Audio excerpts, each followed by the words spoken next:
जेवर international airport पर पहली फ्लाइट हुई लैंड। दुनिया के सबसे मॉडर्न एयरपोर्ट्स में से एक जेवर एयरपोर्ट। यूपी बना देश का पहला 5 अंतर्राष्ट्रीय एयरपोर्ट्स वाला राज्य। उत्तर प्रदेश के जेवर इंटरनेशनल एयरपोर्ट पर आज पहली बार फ्लाइट की लैंडिंग हो गई।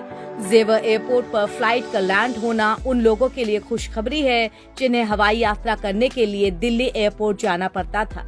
अब से कुछ ही महीनों में नोएडा और आसपास के लोगों को हवाई सफर करने के लिए दिल्ली नहीं जाना पड़ेगा। जेवर एयरपोर्ट से ही लोग देश और विदेश की यात्रा कर सकेंगे। एयरपोर्ट पर सुरक्षा से जुड़े सभी ट्रायल्स पूरे हो चुके हैं।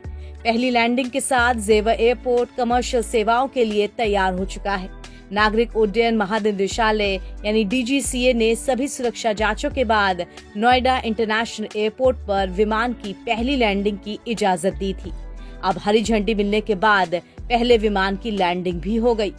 विमान दिल्ली के इंदिरा गांधी इंटरनेशनल एयरपोर्ट से उड़ान भरने के बाद 10 मिनट में जेवर एयरपोर्ट पहुंचा।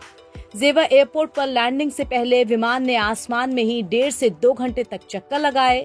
जेवर एयरपोर्ट पर लैंडिंग से पहले विमान के पायलट और ATC के बीच बारीकी से ध्यान रखा गया। सभी तरह की सुरक्षा जांचों के बाद हरी झंडी मिलने पर विमान ने रनवे पर लैंड किया। आज का ट्रायल सफल हुआ। ऐसे में अब पूरी संभावना है कि अप्रैल से जेवर एयरपोर्ट को कमर्शियल उड़ानों के लिए खोला जाएगा। नोएडा एयरपोर्ट अथॉरिटी को पूरी तरह से डिजिटल एयरपोर्ट बनाने पर भी काम चल रहा है।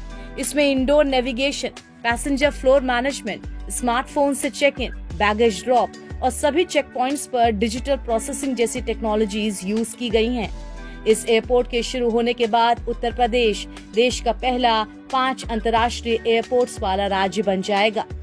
इस एयरपोर्ट का शिलान्यास 3 साल पहले 25 नवंबर 2021 को किया गया था और इसे रिकॉर्ड समय में बनाने का लक्ष्य रखा गया था।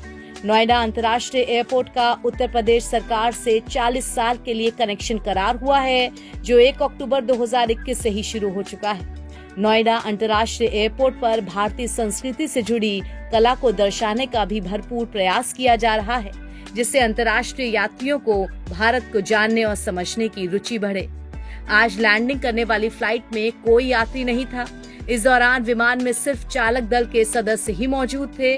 जेवर एयरपोर्ट के रनवे को भी काफी खास तरह से बनाया गया है। स्विट्जरलैंड के ज्यूरिख एयरपोर्ट अथॉरिटी के सहयोग से ये बना है।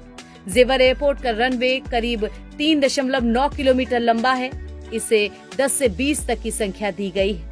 अब देखना दिलचस्प होगा कि जेवर एयरपोर्ट पर कमर्शियल फ्लाइट्स किस तरह और कितनी जल्दी शुरू हो पाती हैं। NBT ऑनलाइन की रिपोर्ट।